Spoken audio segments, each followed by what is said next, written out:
Feche os seus olhos onde você está, coloca a mão no seu coração e repita assim comigo. Diga: Senhor Jesus, eu abro o meu coração, eu abro a minha mente para receber a tua palavra. Diga: a tua palavra tem poder para transformar a minha vida. Aleluia. Amém. Glória a Deus. Amém, irmãos. Nós iremos ler o texto da palavra de Deus em Mateus, capítulo 15, versículo de número 21. Mateus, capítulo 15, versículo de número 21 até o 28. Diz assim a palavra de Deus: Partindo Jesus dali, retirou-se para os lados de Tiro e Sidom. E eis que uma mulher cananeia, que viera daquelas regiões, clamava: Senhor, filho de Davi, tem compaixão de mim. Minha filha está horrivelmente endemoniada. Ele, porém, não lhe respondeu palavra.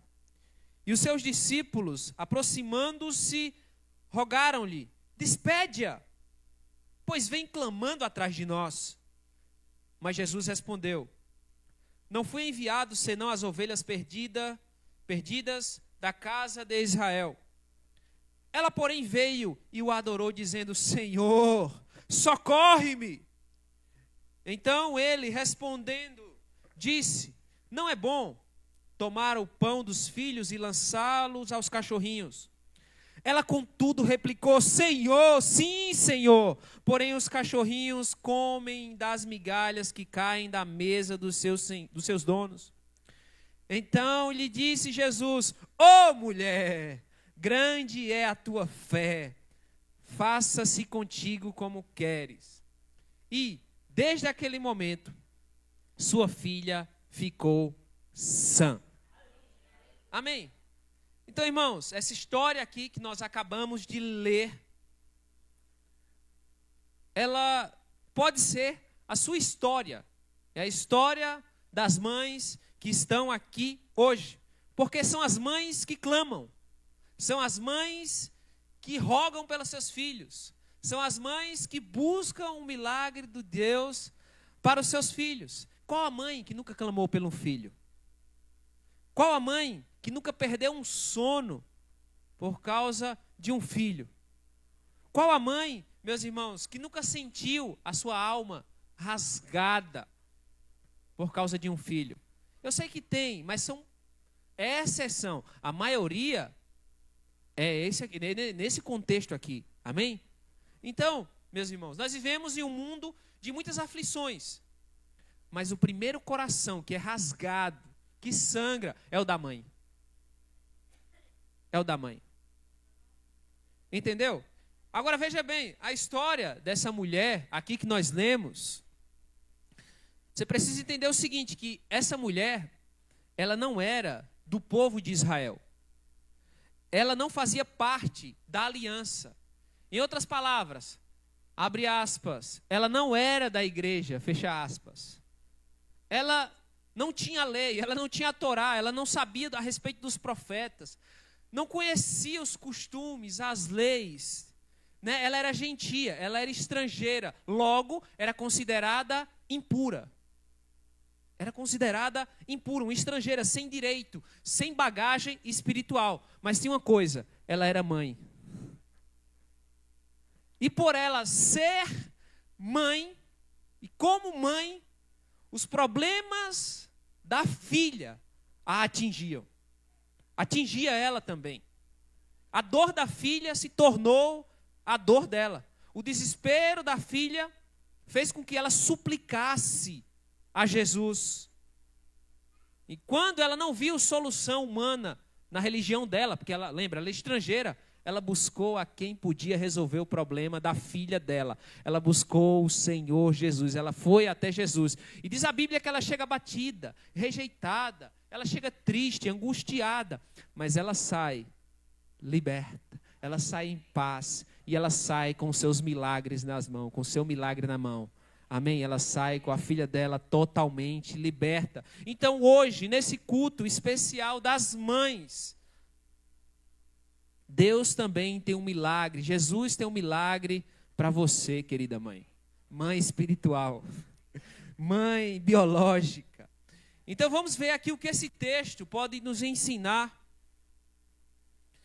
para nós. A primeira coisa que eu queria chamar a sua atenção é que essa mãe, ela tem um discernimento claro acerca do que está acontecendo com a sua filha. No versículo 22, meus irmãos, vou ligar aqui, está calor aqui. No versículo 22, diz a Bíblia que ela vem até Jesus e diz assim, no verso 22, olha só: eis que uma mulher cananeia que viera daquelas regiões clamava: Senhor, filho de Davi, tem compaixão de mim. Minha filha está o quê? Horrivelmente endemoniada. Então, ela teve um discernimento claro o que estava acontecendo com a filha dela. Ela teve um discernimento claro. E ela, lembra, ela era gentia. Ela não cresceu dentro do templo. Não cresceu dentro da igreja. Não conheceu o Deus de Abraão, de Isaac, de Jacó. Não, ela era gentia, mas como eu falei, ela era mãe. E como mãe, cristã ou não, elas conhecem os seus filhos mais do que eles mesmos. Elas veem aquilo que os olhos naturais não vê.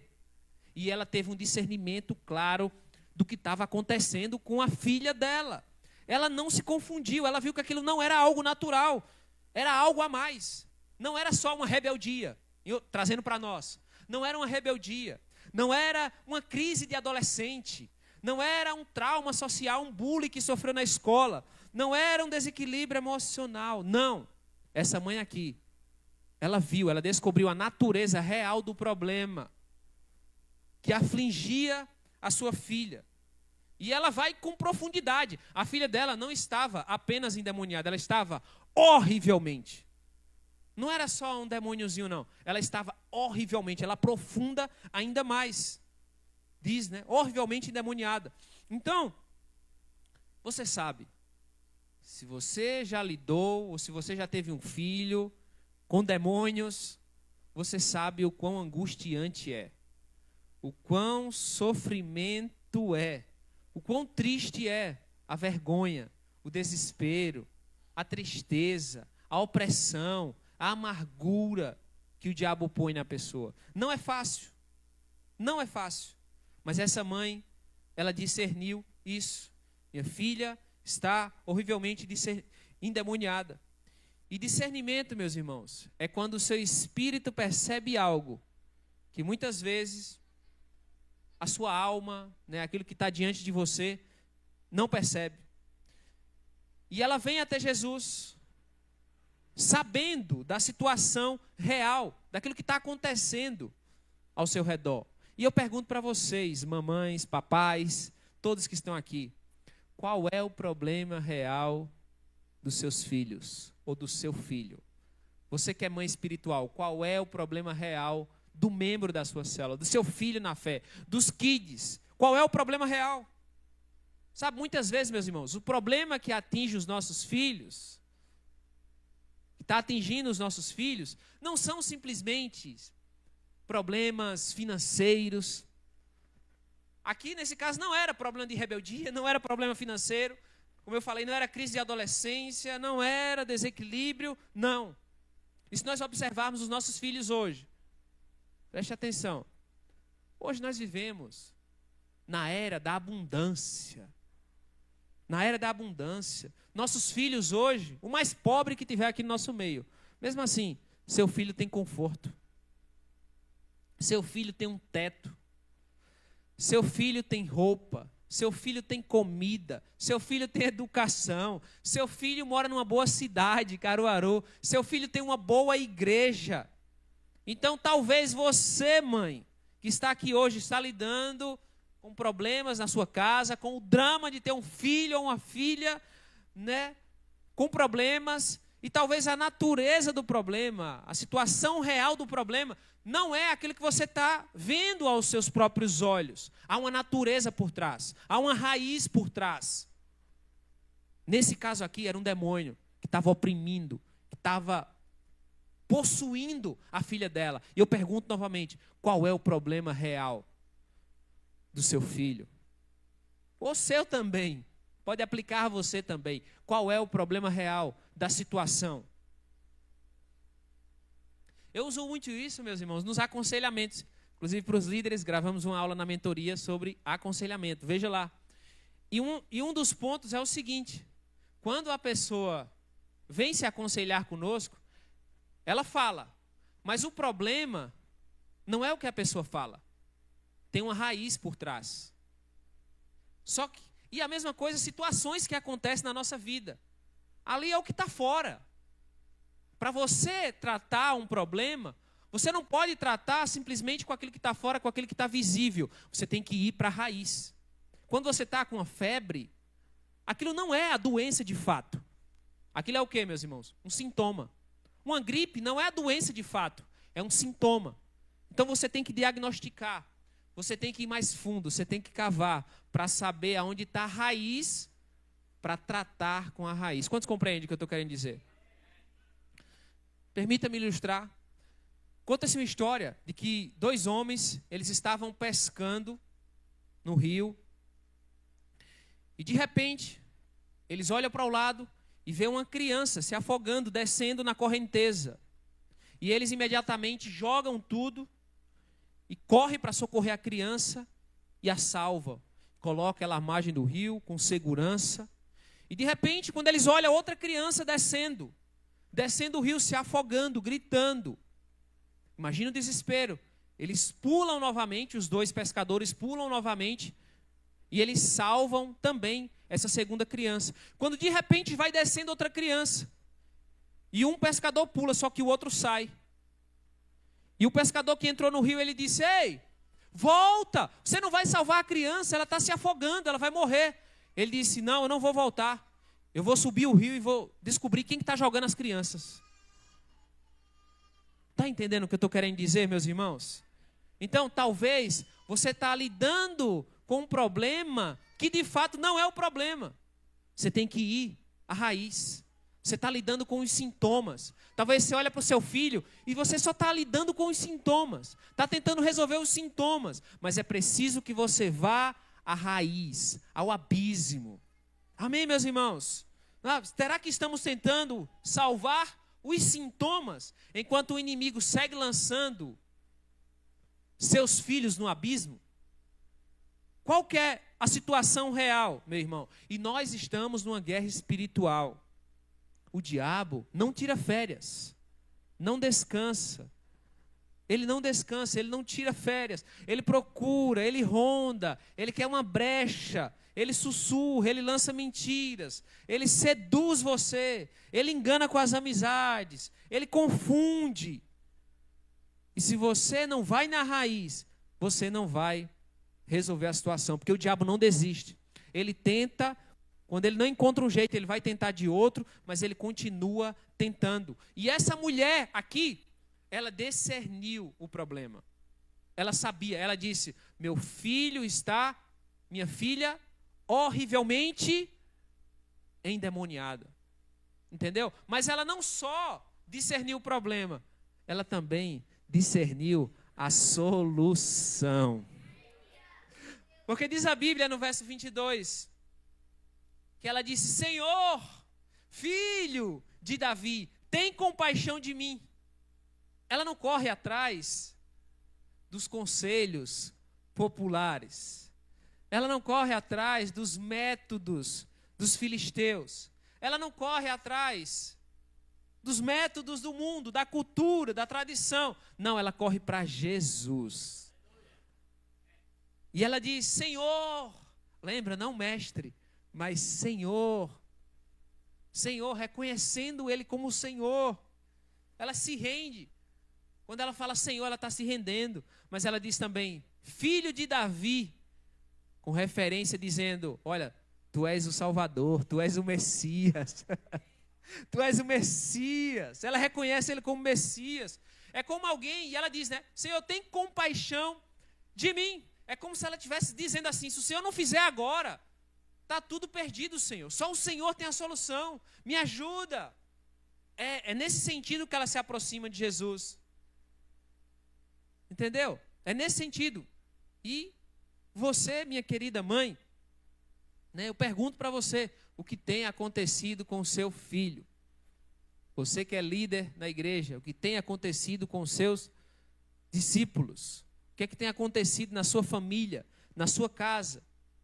Você dá escola, você dá educação, você dá conforto, você dá afeto. Mas eu pergunto para você, e a intervenção de Jesus? E o clamor? E as lágrimas? E os joelhos? E a busca pelo Senhor? Que eu vou falar, nossos filhos, eles não precisam de mais educação. A educação está aí, abundante. Eles não precisam de mais conforto. Eles não precisam, sabe, de mais apenas, né? De uma vida financeira melhor. Eles precisam de Jesus. Diga de Jesus. Sabe, ele precisa de um toque para que eles possam ser libertos. Eles precisam de Jesus para tirar a escama dos olhos deles. Eles precisam de uma libertação de Jesus. Aleluia, meus irmãos. Você pode repetir comigo assim? Diga, Senhor Jesus. Mais forte, diga, Senhor Jesus, abre os meus olhos para eu enxergar com discernimento espiritual. Diga, me dá sensibilidade para perceber aquilo que está por trás dos meus filhos. Diga, eu creio que o Senhor é a solução. Diga, e hoje eu coloco a minha casa, os meus filhos, a minha geração aos teus pés, Senhor. Diga, em ti a libertação, a cura para o futuro deles, em nome de Jesus, amém. Aleluia, meus irmãos, aleluia. Sabe, e essa história, olha para cá, essa história, meus irmãos, não é apenas a história de uma mãe que está vendo a sua filha definhando, destruindo, não. Essa é a nossa história também. Essa é a nossa história também. Porque há filhos biológicos, naturais, sim. Mas também aos filhos espirituais.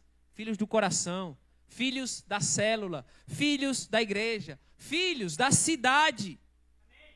Mas a pergunta é, quem está discernindo aquilo que está acontecendo ao nosso redor? Quem está discernindo aquilo que está acontecendo na nossa cidade? Quem está discernindo isso? Sabe, você que é mãe, você que é pai, você que é líder, você que é discipulador de jovens, adolescentes, líder kids, você consegue enxergar, muitas vezes, o diabo agindo na vida dos irmãos? Essa pergunta é, meus irmãos, quem vai se levantar como essa mulher cananeia para se colocar na brecha e ir até Jesus, para clamar por essas pessoas? Sabe, quem vai parar de apagar os incêndios, né, e vai subir o rio para ver quem está jogando as crianças no abismo? Quem vai? A Bíblia diz que o diabo veio para roubar, matar e destruir.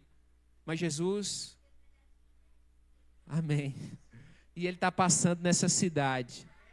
Ele está passando aqui no nosso meio. E a pergunta é, quem que vai até Ele para dizer, Senhor, tem alguém horrivelmente oprimido, endemoniado na minha célula, na minha casa, na minha família. Eu preciso de uma intervenção sua, Senhor. Quem é, meus irmãos? Sabe, irmãos, muitas vezes nós ficamos distraídos com as coisas do mundo, enquanto os nossos filhos naturais ou espirituais estão sendo tragados pelo diabo. Mas Deus está levantando uma geração de mães, sabe, mães que de fato têm encargo pelos seus filhos. Eu sei que o mundo hoje, mãe, olha para cá, mamãe. Eu sei que o mundo hoje, ele prega muito isso, né? Seja empoderada, né? Seja, sabe, meu irmão, aprenda a discernir, sabe? Aprenda a discernir as coisas. Vá lá, tenha sucesso. Irmão, acima de tudo, minha querida irmã, minha querida mãe, Você foi chamada, diz a Bíblia, você tem o dom para ser mãe. Ser mãe, aprenda a discernir as coisas. Eu sei que, né, iguala-se ao esposo, a cultura fala, né? Quando a Bíblia diz se submeta. É só uma questão de ordem. Não é questão de capacidade, porque eu sei, eu reconheço. As irmãs são mais dotadas de talentos, de dons, mais do que a gente, homens. Principalmente para perceber as coisas. Você sabe. Quando você vai ao Senhor, você tem mais percepção do que nós. Mas quantas mães estão distraídas enquanto o diabo traga as vidas dos seus filhos?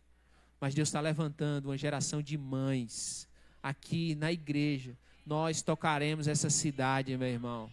Sabe, mães naturais, mas mães e pais espirituais também. Nós tocaremos essa cidade. O diabo não vai levar nossos filhos espirituais. O diabo não vai tocar nas nossas crianças, porque nós iremos clamar, nós iremos até Jesus e iremos dizer: Senhor, essa cidade está horrivelmente endemoniada, Senhor. Liberta esse povo, Senhor. Sabe, eu tenho orado ao Senhor: Senhor, levanta 100 homens e mulheres apaixonados. 100 homens e mulheres aqui, ó, como a mulher cananeia, que se coloca na brecha e que não aceita, vê o diabo tragando a vida dos jovens, vê o diabo tragando os nossos filhos, os nossos adolescentes, meus irmãos. Deus tem colocado isso no nosso coração, sabe? E o Espírito Santo está fazendo assim no seu coração hoje, ó, cavando, dizendo: ei, você foi chamada para ser mãe. Você não é a sua profissão. Você é mãe. Só que o mundo ele desvaloriza a mãe. Imagina, olha para cá. Imagina você, mãe, que trabalha para sustentar seu filho. Você que dá duro ali, de repente, você decide largar o emprego para cuidar do seu filho em casa, não delegar. O que as pessoas iriam falar de você? Está doida? Vai abrir mão da tua vida, vai abrir mão da tua carreira para cuidar do filho. É assim ou não é, meus irmãos? Porque filhos, ninguém vê, ninguém dá valor. Mas o diabo está tragando através do celular, através das informações. Mas Deus está levantando uma geração de mães que tem discernimento para saber o que está acontecendo com os nossos filhos, com as nossas filhas. Amém, meus irmãos? Então não vamos entregar a nossa geração ao diabo. Não vamos permitir que o maligno toque na nossa casa, na nossa família. Não vamos permitir que ele oprima as pessoas nas nossas células, na nossa igreja. Nós vamos interceder, nós vamos clamar, nós vamos pedir, nós vamos buscar. Amém? Aleluia! Sabe? Tira toda a dispersão da sua vida. Olha para os seus filhos, naturais e espirituais. O Senhor está falando ao seu coração hoje. Amém? É tempo de você, mãe, se posicionar diante de Deus. Aleluia. Coloca a mão no seu coração. Repita assim comigo e diga: Senhor, desperta em mim um espírito de discernimento. Diga: eu não vou aceitar passivamente o avanço do diabo. Diga: eu me coloco na brecha, Senhor. Diga: por minha família, por minha célula, por tua igreja. Diga: me dá olhos espirituais, que vê além do natural, em nome de Jesus. Amém. Segundo lugar, essa mãe, ela sabe que Jesus é o único que pode resolver o problema da sua filha. Em primeiro lugar, o que essa mãe tinha ali, meus irmãos? Diga: discernimento, para saber o que estava acontecendo com a filha. Segundo, ela sabe que o único que pode resolver o problema dela é Jesus. Ela não procurou o sacerdote. Ela não procurou conselhos na religião dela. Ela não apelou, para a lógica. Não foi atrás de métodos humanos. Ela foi até Jesus, aquele que poderia resolver o problema dela. E ela sai gritando, clamando, buscando. E no verso 22, ela diz: Senhor, filho de Davi, tem compaixão de mim. Tem misericórdia de mim, Senhor. Eu preciso de socorro. É como alguém que está tendo a casa pegando fogo e diz assim: eu preciso de uma intervenção agora. Eu preciso de ajuda agora. Ou então alguém que está se afogando e diz: eu preciso de um socorro agora, senão eu vou me afogar. Era essa a urgência. E olha para cá, quando você faz um pedido de urgência, quando você clama, o que você espera? Resposta. É urgente. É uma coisa urgente. É necessidade ali na hora. Você espera a resposta. E algo mais impressionante que eu vejo aqui nesse texto, meus irmãos, a respeito dessa mulher, é que quem que estava horrivelmente endemoniada? Diga a filha. Mas ela chega até Jesus e o que ela diz? Jesus, filho de Davi, tem compaixão de mim. E eu pergunto, como assim, Jesus? Fiquei me questionando. Como assim? Quem está doente é a filha. Quem está doente não, quem está endemoniado é a filha. Então, se ela chegasse e dissesse: Jesus, tem misericórdia de quem? Da minha filha, Senhor. Até faria sentido. Mas ela diz: Senhor, tem misericórdia de mim. O que isso significa? Você que é mãe, você sabe. Quando seu filho está com a dor, afeta você, meu irmão. A dor é maior em você, é ou não é, mãe? Você sabe disso. Quando o filho está em tormenta, a mãe entra em agonia. Se você pudesse, você trocaria. Se eu pudesse tirar a dor dele e botar em mim. Eu vejo a minha filha, às vezes, quando está com cólica, com meses, né?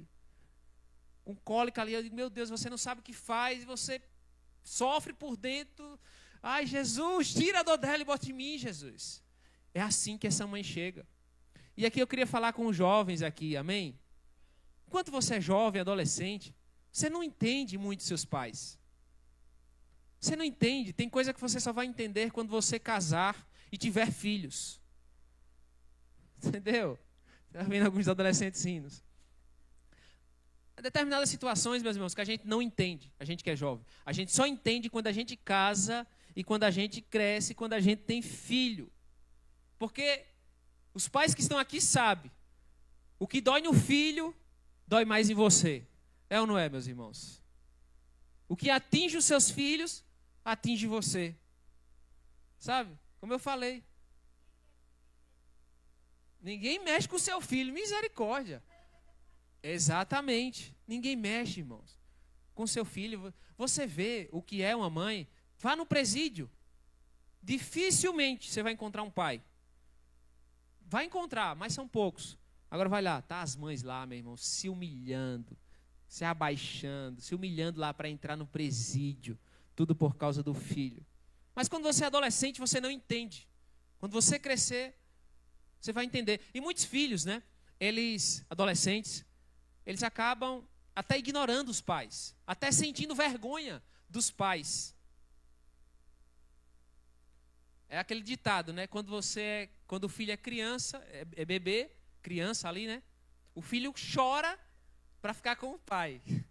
Mas quando ele vira adolescente, é o pai que chora para ficar com os filhos. Olha aí, minha filhota chegou. Oi, papai. Já chegou falando em papai. Eu acho que eu escutei daqui. Amém.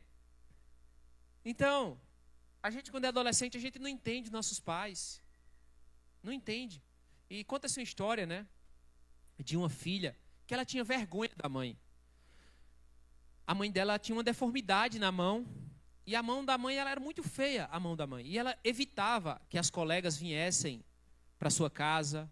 Ela evitava falar da mãe para suas amigas, para suas colegas. Evitava de levar a mãe na escola. Sempre desviando a atenção por causa da mão da mãe que tinha um problema. Era uma mão ressequida, uma mão feia. Até que um dia a filha, ela chega para a mãe e diz: mãe, o que aconteceu com a sua mãe? Com a sua mão? E a mãe diz: filha, é o seguinte, quando você era bebê, aconteceu um acidente aqui em casa, e o seu quarto, aconteceu um incêndio no seu quarto, e eu tive que entrar para tirar você de dentro do berço. E aí eu arranquei você de dentro do berço, só que o incêndio queimou minha mão, e a minha mão ficou deformada. E aquela filha, arrependida, chorando, abraçou a mãe e disse: mãe, a senhora tem a mão mais bonita do mundo. Sabe, quantos pais, quantas mães estão deformados em alguma área da vida por causa dos filhos? Quantas mães, meus irmãos? Eu olho, né, quanta dor de cabeça. No tempo curto que eu fiquei no mundo, eu dei trabalho à minha mãe. Né? Quantos filhos dão trabalhos às suas mães? Quantas mães estão marcadas na sua vida? Né? Esse é o drama. Esse é o drama. Certa vez alguém perguntou para Deus: Deus, por que aquela mãe teve tanto êxito com o seu filho? E Deus respondeu para aquela pessoa: pergunte para o travesseiro dela. Ele vai responder. Lá tem lágrimas, lá tem choro. Amém, meus irmãos? Então, não é só sobre ser mãe, não é só sobre ser filho, é sobre também essa geração, meu irmão. É sobre também essa geração de jovens, de adolescentes, no nosso bairro, na nossa casa, na nossa cidade. Sabe? Eu quero saber quem são aqueles que vão chegar para Jesus e vai receber a dor dessa geração e vai dizer: Senhor, tem misericórdia de mim, não é nem deles, de mim, Senhor, porque está me afetando. Senhor, tem misericórdia de mim, porque você carrega o peso dessa cidade. Aleluia. Sabe? Imagina que essa cidade, olha para cá, imagina que essa cidade é esse berço que está pegando fogo. Sabe, nós como igreja somos como aquela mãe que vai lá e arranca as crianças, os jovens que estão descendo para o abismo. Amém, meus irmãos? Aleluia.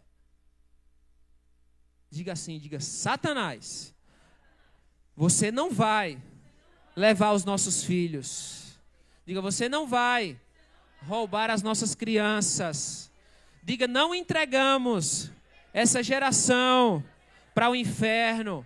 Diga: nós iremos nos levantar como igreja, como mães, como pais, como líderes, e vamos clamar, como essa mulher, por misericórdia. Vamos nos colocar na brecha e vamos conquistar essa cidade para Jesus. Essa é a nossa visão, conquistar a nossa geração para Cristo, meu irmão. Aleluia. E último tópico, para a gente ir para a parte final. Queria chamar já o louvor, que o louvor não, a Cátria, né, para o teclado. Terceiro e último tópico. A gente vê que essa mãe, ela está disposta a enfrentar qualquer obstáculo para ver a sua filha liberta. E eu pergunto para você, mamãe, papai, irmãos, quem aqui está disposto a ir até o fim pelo filho? Quem aqui está disposto até o fim pelos filhos, meu irmão? Quem aqui está disposto a pagar o preço da fé pelos nossos filhos? Quem aqui está disposto a isso? Essa mulher cananeia estava. Mas ela enfrentou um desafio. Na verdade, 3 desafios. 3 obstáculos. E o primeiro obstáculo que ela enfrentou foi o desprezo dos discípulos. Que diz a Bíblia no verso 23. Diz assim: ele, porém, não lhe respondeu palavra, e os seus discípulos, aproximando-se, rogaram-lhe: despede-a, pois vem clamando atrás de nós. Olha para isso, meu Deus. Em outras palavras, Senhor, ela não é da igreja, ela não é judia. Senhor, despede-a, vem clamando atrás de nós, fazendo barulho. Imagine a cena, meus irmãos. Então, mamãe, papai, irmãos, vai ter momento que você vai ter que lidar com situações assim. Situações de desprezos, situações de incompreensão, situações, né, com falta de sensibilidade das pessoas. As pessoas não entendem você. E muitas vezes vai te dar um conselho, deixa para lá, ele não quer isso. Ele não quer isso, deixa para lá. As pessoas não vão compreender você. Mas você é mãe, você não desiste. Você não desiste dos seus filhos. Você não desiste do seu filho. Então muitas vezes as pessoas não vão compreender você como foi com esses discípulos. Mas ela não deixou se desencorajar por causa dos discípulos. Ela não desistiu, ela continuou firme. E você vai continuar firme também, amém? Mas o segundo obstáculo que ela enfrentou foi pior. Que diz a Bíblia, olha só. Ele, porém, não lhe respondeu palavra. Ela enfrentou o silêncio de Jesus. Foi pior. Ela enfrentou o silêncio. Ele, porém, não lhe respondeu palavra. Na verdade, a Bíblia diz que Jesus não respondeu ela. A Bíblia diz que Jesus não respondeu palavra. Mas a gente que é adulto, a gente sabe. Tem pais, muitas vezes ele não responde com palavras. Mas um olhar ele está falando. Então Jesus aqui, não é que ele não respondeu a ela, ele ficou em silêncio. Mas é um fato. Ela teve que lidar com o silêncio, meus irmãos. E a gente sabe o quanto é difícil o silêncio de Deus. É pior. Às vezes o silêncio, ele grita mais alto do que as turbulências, as adversidades e os problemas da vida. Ele grita mais alto. E os homens de Deus, eles enfrentaram isso. Davi, no Salmo, ele clamando ao Senhor, Senhor, por que o Senhor não me ouve? Até quando eu vou estar aqui clamando e o Senhor não me ouve? Jó orou tantas vezes. Eu oro e o Senhor não me ouve. Ele clamava, ele questionava, mas o Senhor não me ouve. E na história da igreja a gente olha e vê a mesma coisa, esse obstáculo em vários homens de Deus. Tinha uma mulher de Deus, que passou pelos campos de concentração nazista, na Alemanha, na época de Hitler. E ela dizia que ela não conseguia orar. Ela só conseguia dizer, Jesus me ama. Jesus me ama, Jesus me ama, mas não sentia. Teve outro, David Briner, um evangelista que foi para a China. Ele disse que às vezes se sentia um hipócrita, que ele falava, clamava e Deus não respondia.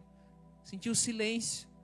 A gente olha para o Charles Haddon, David Spurgeon, Charles Spurgeon, os príncipes dos pregadores. Muitas vezes teve que lidar com a ansiedade, com a depressão. Não ouvia a Deus. E na Bíblia, quando a gente olha, a gente vê esse padrão também. A gente olha para a Bíblia e a gente vê a história de Abraão. Deus chama ele com 75 anos. Deus diz que vai dar um filho para ele, mas demora 25 anos. A gente olha para a história de Marta e Maria. Elas mandam um recado e diz, olha, Lázaro, a quem amas, está doente, está enfermo. E quem ama tem pressa. Quem ama quer ver a pessoa saudável rapidamente. Mas a Bíblia diz que Jesus espera. Jesus não vai, Jesus só chega lá depois de 4 dias. Mas preste atenção, todo o silêncio de Deus, ele é pedagógico. Ele traz uma lição, ele traz um ensino. Quando Abraão teve que esperar 25 anos, e quando teve o filho, Deus diz, eu quero o seu único filho, vai lá, sacrifica ele. E Abraão vai. E quando Abraão está para sacrificar o seu filho, Deus provê um cordeiro, apontando ali para Jesus Cristo, dizendo, olha, eu quero mostrar o meu amor para a humanidade. Deus salva o filho de Abraão com o cordeiro, mas ele não poupou o seu próprio filho na cruz, antes por todos nós o entregou. Ele quis demonstrar o amor dele. Lázaro, havia uma tradição na época, né? Um boato, de que um morto poderia ressuscitar, até o 3º dia ele poderia ali ressuscitar, mas se chegasse no 4º, não, ali a pessoa morreu de fato. Aí Jesus chega lá no 4º dia e ressuscita Lázaro, para dizer, eu sou a ressurreição e a vida. Sabe, meu irmão, se Jesus está em silêncio na sua vida, não significa que ele não está agindo, ele está agindo, mas ele está te ensinando também. E essa mulher, ela teve que lidar com esse obstáculo. E o silêncio de Deus, ele não é uma rejeição, mas muitas vezes é um teste. É como um professor que está passando uma prova, uma lição. Ele fica calado lá. E você tem que resolver aquilo, você tem que lidar com aquela situação. Mas diante do silêncio, ela clama e Jesus fica em silêncio. Ela não para. Ela não para. E a Bíblia diz que ela enfrenta o terceiro obstáculo, que é uma resposta dura de Jesus. Parece dolorosa, meus irmãos. É mais dolorosa do que o silêncio ainda, porque Jesus diz assim para ela. Primeiro, Jesus diz assim, no verso 24. Mas Jesus respondeu: não fui enviado senão as ovelhas perdidas da casa de Israel. Então talvez se fosse eu e você aqui, você chegasse para Jesus pedindo, clamando, e Jesus respondesse isso para mim e para você, você ia dizer: o Filho de Deus não fez nada na minha vida. Sabe, o Messias não fez nada por mim. Eu estou decepcionado com Jesus. Eu estou decepcionado com a igreja. Essa igreja não me entende. Jesus não me entende. Eu já lutei tanto. Eu já persisti tanto. Eu estou machucado demais. O Messias, olha o que ele responde para mim. Mas essa mulher, ela não desiste. E a Bíblia diz, no verso 25: ela, porém, veio e o adorou, dizendo: Senhor, socorre-me. Socorre-me, Senhor. Mas aí Jesus vai dar outra resposta para ela. E piora ainda mais a situação. No verso 26, diz a Bíblia: então ele respondendo disse: não é bom tomar o pão dos filhos e lançá-lo aos cachorrinhos. Presta atenção.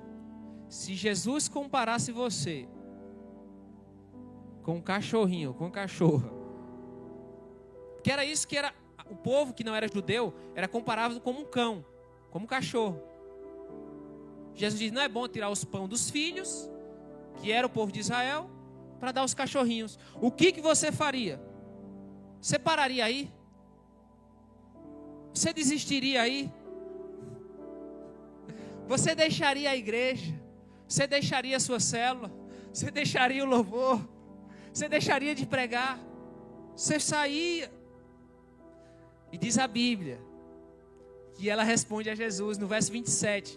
Aí ela diz assim no verso 27, olha: ela contudo replicou: sim, Senhor, porém mesmo os cachorrinhos comem das migalhas que caem da mesa dos seus donos. E aí quando Jesus ouve isso, aí Jesus diz: oh, mulher, eita, grande é a tua fé. Até que ponto você está disposta, mãe, a ir fundo, a não desistir, a não questionar, a não murmurar pelos seus filhos, pela sua vida, pelo seu milagre? Até que ponto? E se Jesus ficar em silêncio? E se Jesus disser não, você vai desistir? Jesus está te chamando para persistir. Jesus está te chamando. E olha só, Jesus elogiou ela: grande é a tua fé. Ele não falou isso para nenhum judeu, mas ele falou para quem era fora da igreja. Oh, mulher, grande é a tua fé. Faça-se contigo como queres. Mas só quem ouve: oh, mulher, grande é a sua fé, só ouve isso quem não desiste. Eita glória. Deixa aterrissar aí essa frase. Só ouve: oh, mulher, grande é a tua fé. Oh, homem, oh, líder, oh, ministro de louvor, grande é a tua fé. Só ouve isso quem não desiste.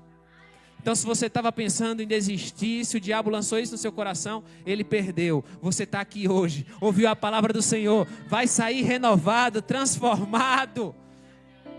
Porque você não vai retroceder, você não vai voltar atrás. Você vai lutar pelos seus filhos, você vai lutar pelo seu discipulado, pela sua célula, pela igreja, por essa cidade de Caruaru. Nós entraremos em cada bairro dessa cidade. Nós ganharemos essa geração para Cristo. Então Deus, se você não desistir, Ele está falando para você: ô homem, ô jovem, ô adolescente, grande é a tua fé. Sabe por que é grande a tua fé? Porque você que é líder kids, está passando por tanto problema, mas não desiste. Você que é ministra de louvor, o ministro de louvor está passando por tanto problema, meu Deus. Mas não desiste. Está com a alma, o coração muitas vezes sangrando. Mas vem e ministra. Ô mulher, grande é a tua fé. Sabe, o Senhor fala para você hoje. Grande é a tua fé, porque o diabo tem oprimido, tem lançado mentiras na sua mente, no seu coração, mas você não se rende, você não desiste, você não para de congregar, você não para de ir à célula, você vem, você persiste, e Deus está falando para você hoje, grande é a tua fé, grande é a tua fé, porque você não desiste, você continua louvando, você continua ministrando, você continua congregando, você continua fazendo os discipulados, você continua trabalhando no encontro com Deus, e Deus fala para você hoje, prepara-se, que o milagre vai acontecer. E no verso 28, então lhe disse Jesus, verso 28, olha só. Então lhe disse Jesus, mulher, grande é a tua fé, faça-se contigo como queres. E desde aquele momento, a sua filha ficou sã. Aleluia. É como se tivesse a turbulência, como se tivesse os vendavais, a chuva, o vento, e de repente, a paz voltou para aquela casa. Agora perceba. Depois de tanta luta, depois de tanta perseverança, depois da dificuldade dela clamar, dela buscar, a filha está horrivelmente endemoniada, de repente, calma-se. E lá em Marcos, capítulo 7, verso 29, vai acrescentar uma frase que Mateus não fala. Marcos 7, verso 29. Então lhe disse, por causa desta palavra, pode ir. O demônio já saiu da tua filha. Aí no próximo verso, voltando ela para casa, achou a menina sobre a cama, pois o demônio a deixava. A filha voltou a dormir. Eu sei que parece monótono, né?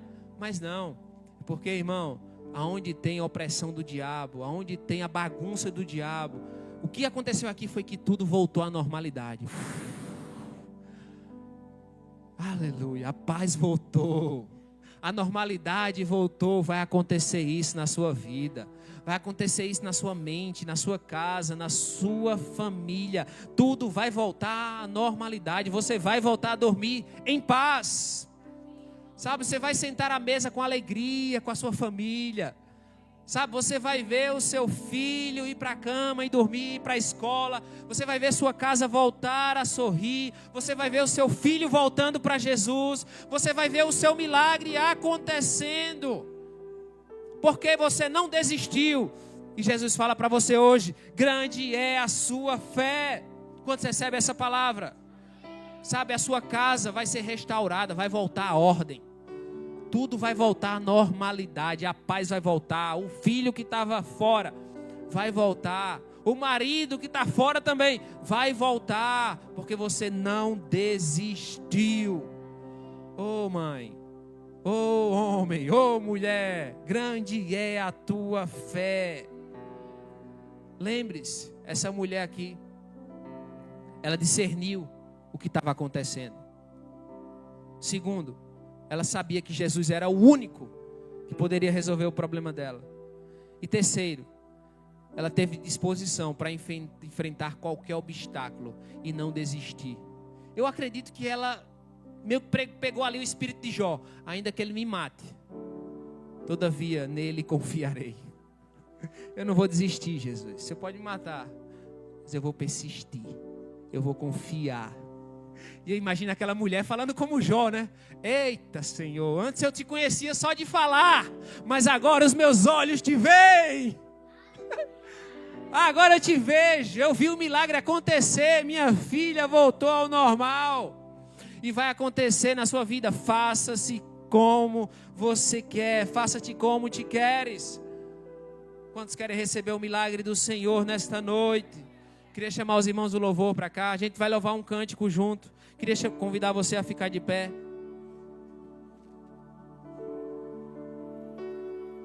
Fique de pé onde você está, meu querido irmão, minha querida irmã. Oh, Jesus. Aleluia. Sabe, onde o diabo chega, a escravidão, a dor, a tristeza, a morte, a vícios, a pecados, mas da onde Jesus chega, a alegria, a libertação, a vida, a cura.